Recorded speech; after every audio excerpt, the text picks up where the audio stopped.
സുഭാഷിതം.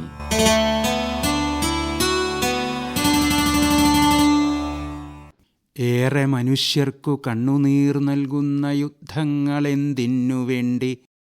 നാശങ്ങൾ മാത്രം ചമയ്ക്കാൻ കഴിയുന്ന യുദ്ധങ്ങൾ ആർക്കൊക്കെ വേണ്ടി? ഉള്ളിൽ പകതൻ കനലെരിയിക്കുന്ന യുദ്ധം കൊടും പ്രാകൃതത്വം, ശാന്തമാം ജീവിതം തല്ലിത്തകർക്കുന്ന യുദ്ധം മനുഷ്യവിരുദ്ധം. ആ രക്തദാഹം നശിക്കട്ടെ, ഭൂമിയിൽ നന്മതൻ വേരുറയ്ക്കട്ടെ. വേലികളെല്ലാം തകർത്തു മനുഷ്യനിൽ സൗഹൃദം പുഷ്പിച്ചിടട്ടെ. കവിയും അധ്യാപകനുമായിരുന്ന അന്തരിച്ച പി മധുസൂദനൻ്റെ വരികളാണിവ. മനുഷ്യൻ സംഘടിക്കാൻ തുടങ്ങിയ അന്നുമുതൽ യുദ്ധം ആരംഭിക്കുന്നു. ആർത്തിയും കോപവും ബുദ്ധിഭ്രമവും മനുഷ്യ മനസ്സിലെ വിഷയങ്ങളാണ്.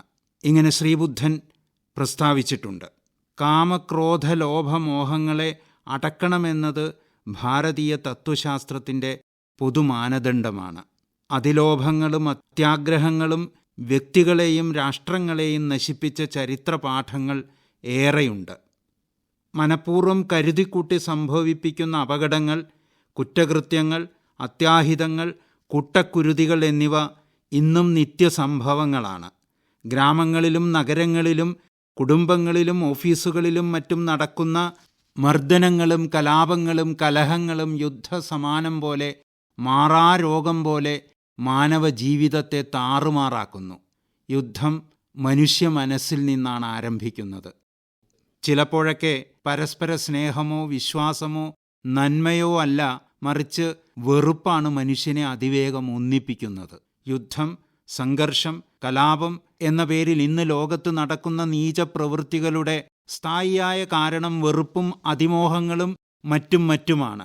നമ്മൾ അത്തരം പരിശോധനകൾ നടക്കുമ്പോൾ വിവിധ രാഷ്ട്രങ്ങളിൽ, ഏതാണ്ട് 60-ലധികം രാഷ്ട്രങ്ങളിൽ 300-ലധികം കലാപങ്ങൾ, നേരത്തെ പറഞ്ഞ കലാപം, സംഘർഷം, യുദ്ധം എന്ന പേരിൽ ഇന്ന് ലോകത്ത് നടക്കുന്നുണ്ട്. മഹാഭാരതത്തിൽ ഒരു കഥയുണ്ട്. അജ്ഞാതവാസകാലത്തു നടന്നതാണ്. ഗന്ധർവ രാജാവിനാൽ ബന്ധിക്കപ്പെട്ട ദുര്യോധനന്റെ ഭടൻ പാണ്ഡവരുടെ അടുത്ത് വന്ന് സഹായം തേടുന്നു.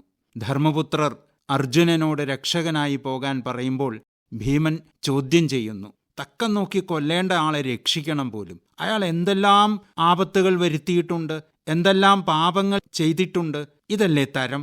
ഇവിടെ ധർമ്മപുത്രൻ പറയുന്നത് നോക്കൂ: പരസ്പരം വിവാദേതു വയം പഞ്ച ശതശ്ചതേ അന്യൈ സഹ വിവാദേതു വയം പഞ്ചോത്തരം ശതം. പാണ്ഡവരും കൗരവരും തമ്മിൽ പോരാടുമ്പോൾ നമ്മൾ 5 പേരും അവർ 100 പേരുമാണ്. മറ്റു സന്ദർഭങ്ങളിൽ നാം 105 പേരുമാണ് എന്ന് സാരം. ഏതായാലും യുദ്ധം അവസാനിപ്പിച്ചേ തീരൂ. സമാധാനമെന്ന മാർഗത്തിലൂടെ അല്ലാതെ ഈ ഭൂമിയിൽ ഒരു ശരിയായ ജീവിതം ഉണ്ടാവാൻ തരമില്ല. ഏതു ജീവജാലങ്ങൾക്കും ഇത് ബാധകമാണ്, വിശേഷിച്ച് മനുഷ്യർക്ക്. അത്രമാത്രം നശിപ്പിച്ചാണ് മാനവൻ മുന്നോട്ട് പോയിക്കൊണ്ടിരിക്കുന്നത്.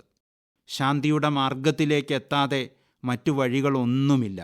ഭയരഹിതമായ സ്നേഹമുള്ള ഒരാകാശത്തിനു കീഴിൽ സമാധാനത്തോടെ ഉറങ്ങാനും ജീവിക്കാനും എല്ലാവർക്കും സാധിക്കട്ടെ. സൗഹൃദം പുഷ്പിച്ചിടട്ടെ. നന്ദി, നമസ്കാരം.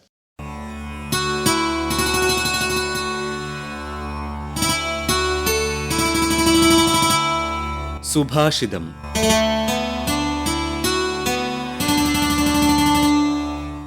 അവതരിപ്പിച്ചത് ഡോക്ടർ പി കെ ശങ്കരനാരായണൻ.